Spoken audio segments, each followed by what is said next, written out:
주간 평안하셨나요? 오늘은 소율이 문답 43번째 질문과 44번째 질문을 함께 나눕니다. 43번째 질문입니다. 십계명의 서문은 무엇인가요? 그에 대한 답으로는 십계명의 서문은 나는 너를 애굽 땅 종되었던 집에서 인도하여 낸 내 하나님 여호와니라 하신 말씀입니다.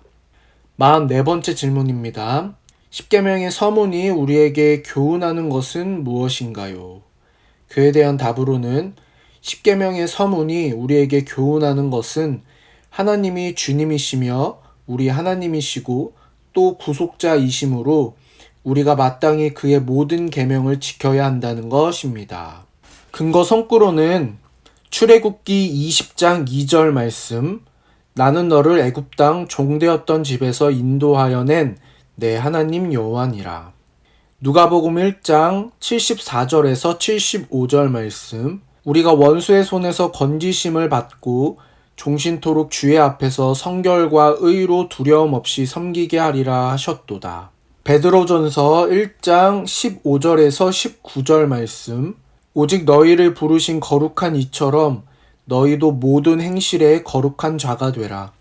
기록되었으되 내가 거룩하니 너희도 거룩할지어다 하셨느니라. 외모로 보시지 않고 각 사람의 행위대로 심판하시는 이를 너희가 아버지라 부른즉 너희가 나그네로 있을 때를 두려움으로 지내라. 너희가 알거니와 너희 조상이 물려준 헛된 행실에서 대속함을 받은 것은 은이나 금같이 없어질 것으로 된 것이 아니오 오직 흠없고 점없는 어린 양 같은 그리스도의 보배로운 피로 된 것이니라.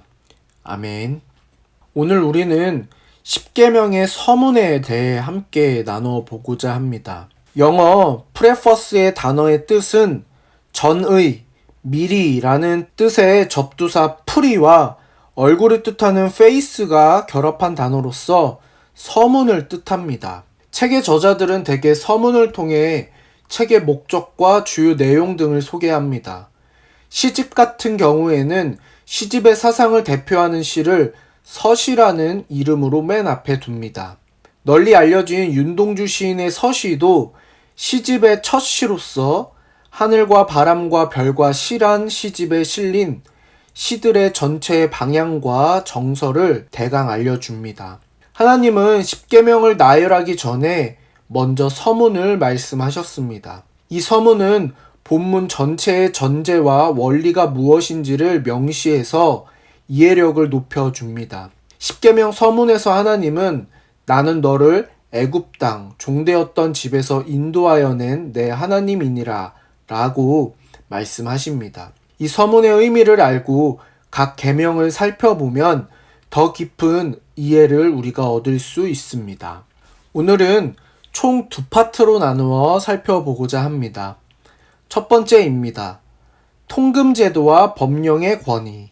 우리가 역사를 배워 잘 알다시피 우리나라에 야간 통행금지 제도가 있었습니다. 이 야간 통행금지 제도를 줄여서 통금이라고 불렀습니다. 말 그대로 자정부터 새벽 4시까지 모든 통행이 제한되었고 이를 어기면 이유를 불문하고 유치장에 잡혀 들어가 벌금을 내야 했습니다. 지금 생각해보면 뚜렷한 근거 법령도 없는 이런 제도가 어떻게 별 저항도 받지 않고 존속할 수 있었나 하는 생각이 듭니다. 통금은 1945년에 미 군정에 의해 도입되어서 간첩, 도둑, 강도, 불법 집회 등을 통제한다는 명목으로 37년간이나 유지되었다고 합니다. 아마도 휴전 중이라는 특수 상황 속에서 국민의 암묵적 동의가 있었던 것 같습니다. 통금 제도는 사회에 유익을 끼친 점도 있었겠지만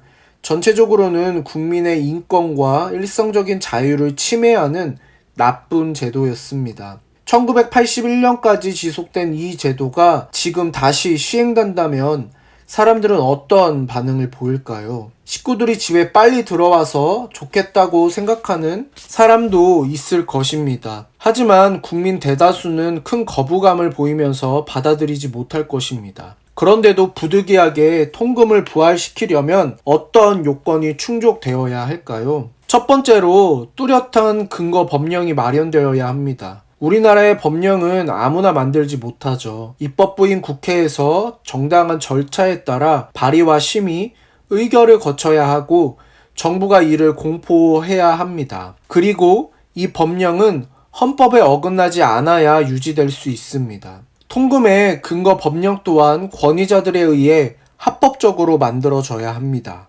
법령에 근거하지 않은 권력자의 일방적 선포는 그 자체가 불법 행위가 되어버립니다. 두 번째로 통금이 사회 질서 유지 및 국민의 자유와 경제활동 등의 이익이라는 객관적인 평가가 뒷받침되어야 합니다. 아무리 합법적인 과정을 거쳐 시행되더라도 그 제도가 국민의 자유를 제한하고 경제 활력을 떨어뜨리며 새치기 문화나 빨리빨리 문화를 조장하고 사회 부패의 원인이 된다면 국민의 저항을 받아 폐기되고 말 것입니다. 예전에 시행되었던 통금은 실제로 그런 부작용을 낳았다고 합니다. 밤이 깊어지면 도시의 밤거리는 단속을 피하려는 사람들로 혼잡했다고 합니다. 이처럼 어떤 법령의 권위는 누가 어떻게 만들었느냐에 따라 그리고 그 법의 실효성에 따라 결정됩니다. 두 번째입니다. 주, 우리 하나님, 구속자. 하나님은 모든 생명체를 만들어내셨습니다. 그리고 그 많은 생명체 중에서 오직 사람만을 하나님의 형상대로 만드셨습니다. 사람이 무에서 하나님의 형상을 갖춘 생명체가 된 것은 사람에게 어떤 자격이나 공로가 있어서가 아닙니다. 하나님이 아무 이유 없이 그냥 사랑하셨기 때문입니다. 그런데 하나님의 형상을 따라 지음받은 아담이 죄를 지었습니다. 그로 인해 아담의 후손인 모든 사람이 죽음의 종노릇하게 되었습니다. 그러나 하나님은 특별히 몇몇 사람들을 선택해 하나님의 자녀로 삼아 주셨습니다. 이 구속 또한 순전히 하나님의 자유로운 은혜와 사랑으로 인한 것이지 절대로 택함을 받은 자들이 신앙이나 선행이나 견디어냄을 미리 보았기 때문이 아닙니다. 사람에게는 하나님의 창조나 선택, 구속을 유도할 수 있는 원인이나 조건이 전혀 없습니다. 율법도 마찬가지입니다. 하나님이 율법을 주신 것은 자녀들을 먼저 사랑하셨기 때문입니다. 십계명의 서문에서 하나님은 나는 너를 애굽 땅 종되었던 집에서 인도하여 낸 하나님 여호와니라 라고 말씀하십니다. 이스라엘 백성을 애굽 땅 종되었던 집에서 인도하여 내신 하나님은 소요리 문답 44번째 질문에서 말하는 것처럼 주와 우리의 하나님과 구속자이십니다. 십계명을 제정하신 분이 바로 우리의 주인이시며 하나님과 구속자이시니 그 입법자의 권위는 정당합니다. 하나님께는 십계명을 제정할 수 있는 정당한 권위와 자격이 있습니다. 하나님은 종되었던 이스라엘 백성을 인도해 내신 후 십계명을 주신 것이므로 십계명에는 하나님의 사랑이 나타납니다. 하나님은 존재와 지혜와 권능과 거룩과 공의와 선함과 진실에 있어 무한하시며 영원하시며 불변하신 영이십니다. 하나님이 주신 율법에는 그러한 지혜와 권능과 거룩과 공의와 선함과 진실 등이 배어 있습니다. 과거의 통금제도는 소수의 장점과 함께 많은 부작용이 있었지만 십계명에는 하나님의 지혜와 권능, 거룩, 공의, 선함, 진실 등이 배어 있어서 단점이나 부작용은 없고 장점만 있습니다. 더 나아가 그것을 지키는 사람에게 지혜와 권능과 거룩과 공의와 선함과 진실을 선사합니다. 십계명을 즐거워하며 주야로 묵상하는 자는 시냇가에 심은 나무가 철을 따라 열매를 맺으며 그 잎사귀가 마르지 아니함 같으니 그가 하는 모든 일이 다 형통하게 됩니다. 또한 십계명은 실효성의 측면에서 옳고 유익합니다. 하나님이 십계명을 주신 것은 자녀들을 사랑하시기 때문입니다. 절대로 자녀들을 괴롭게 하거나 자유를 제한하시기 위한 것이 아닙니다. 십계명을 지키며 사는 사람은 많은 유익을 누립니다. 십계명을 준수하는 사회 역시 좋은 사회가 됩니다. 우리는 십계명의 각 계명을 살필 때 항상 나는 너를 애굽 땅 종 되었던 집에서 인도하여 낸 내 하나님 여호와니라 라는 서문의 관점을 잊어버려서는 안 됩니다. 이 서문은 하나님이 주와 우리의 하나님과 구속자이심으로 우리는 그의 모든 명령을 지켜야 한다는 것을 우리에게 가르쳐 주고 있습니다. 오늘은 3가지 질문을 준비했습니다. 첫 번째 질문입니다.